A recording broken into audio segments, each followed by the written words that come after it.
இன்னைக்கு என்னன்னா நான் சொல்றது உங்களுக்கு ரொம்ப மோட்டிவேட்டடா இருக்கும். இன்னும் எனக்கு 30 வயசு கூட ஆகல, ஆனா 60 வயசுக்காரங்க எல்லாம் என்ன அச்சீவ் பண்ணுவாங்களோ அது இந்த சின்ன வயசுலயே நான் அச்சீவ் பண்ணிட்டேன். அப்படி என்னமா நீ அச்சீவ் பண்ணன்னு கேக்குறீங்களா? முடி கொத்து கொத்தா கொட்டும், கூடிய சீக்கிரம் சொட்டையாயிரும்.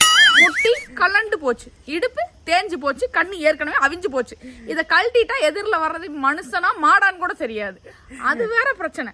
அது போக ஞாபகம் வருது, ஒரு நாளைக்கு 10 வாட்டி ஆல்பர்ட் போன்ல இருந்து என் போனுக்கு கால் வரும். நீங்க நினைக்கலாம் காதல்ல அவர் போன் பண்றாரு, காணாம போன போனை கண்டுபிடிக்கிறேன், எங்க வச்சது தெரியாது, போன் போட்டுப்பா.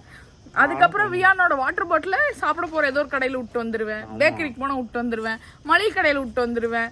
அது போக வேற என்ன பண்ணுவேன், செருப்பு வியானது எங்காவது மறந்து வச்சுட்டு வந்துருவேன். அதுக்கப்புறம் அடுத்த நாள் ஒரு தேசிய வியாதி மாதிரி அடுத்த நாள் அதை எடுக்க போவேன். இந்த மாதிரி ஒரு 30 வயசு ஆகிறதுக்கு முன்னாடி 60 வயசுக்காரங்களோட அச்சீவ்மெண்ட் எல்லாம் பண்ணி இந்த இளம் சாதனையாளர் விருது வாங்குறதுல எனக்கு ரொம்ப பெருமையா இருக்கு.